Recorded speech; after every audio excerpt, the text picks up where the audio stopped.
తెలంగాణ సంస్కృతి సాంప్రదాయాలకు ప్రతీక అయిన ఆషాఢమాసం సందర్భంగా మహేశ్వరం నియోజకవర్గంలోని ఎమ్మెల్యే క్యాంపు కార్యాలయంలో మహిళలు గోరెంటాకు వేడుకలను అత్యంత వైభవంగా నిర్వహించారు. ఈ వేడుకల్లో నియోజకవర్గ ఎమ్మెల్యే మాజీ మంత్రి సబితా ఇంద్రారెడ్డి ముఖ్య అతిథిగా హాజరయ్యారు. నియోజకవర్గం నలుమూలల నుంచి పెద్ద సంఖ్యలో మహిళలు తరలివచ్చి సాంప్రదాయ వస్త్రధారణతో వేడుకల్లో ఉత్సాహంగా పాల్గొన్నారు. ఆటపాటలు, జానపద గీతాలతో క్యాంపు కార్యాలయం ప్రాంగణమంతా పండగ వాతావరణం సంతరించుకుంది. మహిళలు పరస్పరం చేతులకు గోరెంటాకు పెట్టుకుని ఆషాఢమాస శుభాకాంక్షలు తెలుపుకుంటూ తమ సాంప్రదాయాలను ఘనంగా చాటుకున్నారు. ఈ సందర్భంగా సబితా ఇంద్రారెడ్డి మాట్లాడుతూ మన సంస్కృతి సాంప్రదాయాలను భావితరాలకు అందించడంలో, వాటిని పరిరక్షించడంలో మహిళల పాత్ర ఎంతో గొప్పదని కొనియాడారు. ఇలాంటి సాంస్కృతిక కార్యక్రమాలు మహిళల మధ్య పరస్పర ఆత్మీయతకు, ఐక్యతను మరింత బలోపేతం చేస్తాయని ఆమె పేర్కొన్నారు.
మన ఎమ్మెల్యే క్యాంప్ కార్యాలయంలో అందరూ కాన్స్టిట్యున్సీ లెవెల్ మహేశ్వరం కాన్స్టిట్యున్సీ కాకుండా అన్ని దిక్కుల నుంచి మా మహిళా ఆడపడుచులందరూ ఆషాఢ మాసం గోరెంటాకు వేడుకకు వచ్చినందుకు ప్రతి ఒక్కరికి పేరు పేరున ధన్యవాదాలు.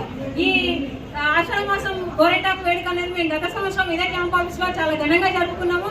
కాబట్టి ప్రతి మహిళలు కోరుకునేది ఒకటే, మనం అందరము సంస్కృతికి పాటుపడి మనం సంస్కృతి సాంప్రదాయాలను మర్చిపోవద్దని చెప్పి ఈ మధ్య అన్ని మనం గుర్తు చేసుకొని బతుకమ్మ కానీ బోనాలు కానీ ఇవన్నీ జరుపుకుంటున్నాం. కాబట్టి ఈ నేపథ్యంలోనే ఈ గోరెంటాకు వేడుక అనేది మేము పోయిన సంవత్సరం స్టార్ట్ చేసినాం. ఇది ఒక ట్రెండ్గా మారి ఈ సంవత్సరం ఆషాఢ మాసం స్టార్ట్ అయినప్పటి నుంచి చాలా మంది కిట్టి పార్టీలలో కానీ కాలనీలలో కానీ చాలా మంది కాలనీ సభ్యులు కానీ ఈ కార్యక్రమాన్ని చాలా విజయవంతంగా జరుపుకుంటున్నారు.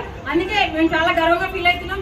ఇంకొకటి మాకు ఎమ్మెల్యే క్యాంప్ కార్యాలయంలో మాకు సబితమ్మ ఒక అమ్మ లాంటిది. కాబట్టి అమ్మ ఎంతసేపు అభివృద్ధి రాజకీయం కాకుండా మహిళలు సంతోషపడే విధంగా మీరు నా బిడ్డలుగా మీరు చేసుకోండి అని చెప్పి పోయిన సంవత్సరం చెప్పించింది. ఈసారి కూడా లాస్ట్ మూమెంట్ లో కూడా మాకు టైం ఇచ్చి అవకాశం ఇచ్చి మమ్మల్ని ఇంత మంచిగా ఎంకరేజ్ చేసినందుకు, మమ్మల్ని ఇంత ఉత్సాహపరిచినందుకు మేము సవితమ్మకు ప్రత్యేకంగా జీవితాంతం రుణపడి ఉంటాము.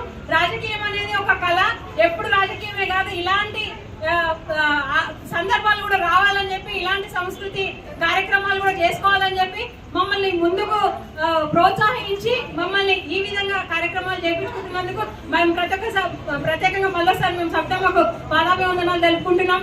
ఈ పండుగని ఇదే విధంగా ప్రతి సంవత్సరము ప్రతి ఏరియాలలో ఇదే విధంగా ఘనంగా జరుపుకోవాలని చెప్పి మేము కోరుకుంటున్నాం. పోయిన సంవత్సరం మేము చేసింది ఇంత పెద్ద ట్రెండ్ అవుతుందని మేము అనుకోలేదు. ఈ రోజు ఇక్కడికి వచ్చిన ప్రతి సోదరులకు అందరికీ హృదయపూర్వక నమస్కారాలు. ఇంకొకటి, ఈ సంవత్సరం ఆషాఢ మాసం అక్క చెల్లెళ్ళ గాజులు అని చెప్పి అందరు వేసుకుంటున్నారు కాబట్టి మేము ఆ కార్యక్రమం కూడా విజయవంతంగా జరుపుకున్నాం. అందరం ఒకరికొకరు గాజులు వేసుకొని చాలా సంతోషంగా ఈ కార్యక్రమం జరుపుకున్నాం. ఇక్కడికి వచ్చిన వాళ్ళు అందరూ సంతోషంగా గడిపి మేము అందరం కలిసి భోజనాలు చేసి ఎక్కడికక్కడ వెళ్ళిపోతాం. మేము ఈ కార్యక్రమం చాలా సంతోషం అనిపిస్తుంది, చాలా సంతోషంగా జరుపుకున్నాం. ఇక్కడికి వచ్చిన ప్రతి ఒక్కరికి పిలవంగానే చేసుకున్నాం అక్క, ఇంట్లో మనకి ఎన్ని సమస్యలు ఉంటాయి, ఎన్ని పనులు ఉంటాయి, అన్నీ వదిలిపెట్టి సంవత్సరానికి ఒకసారి ఇలాంటి కార్యక్రమాలు చేసుకుంటే మనకు కూడా ఉత్సాహం వస్తుందని చెప్పి వచ్చిన ప్రతి ఒక్కరికి పేరు పేరున ధన్యవాదాలు. ఈ కార్యక్రమం చేయడానికి కూడా ప్రతి ఒక్కరు సహకరించారు.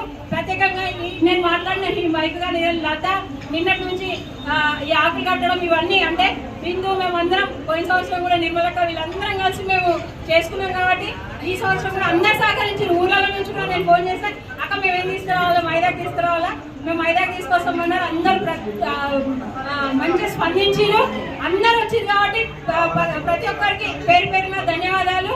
మళ్ళీ ఇలాంటి కార్యక్రమాలు చేసి అందరు ఇదే విధంగా వద్దాం, ఇలాంటి మంచి మంచి కార్యక్రమాలు చేసుకుందాం, ఇదే విధంగా సంతోషంగా ఉందాం. వచ్చిన వాళ్ళందరికీ ప్రత్యేకంగా నా సోదరులందరికీ ఒక్కోసారి ప్రత్యేకంగా మళ్ళీ ధన్యవాదాలు తెలుసుకుంటున్నాను. జై సవితమ్మ.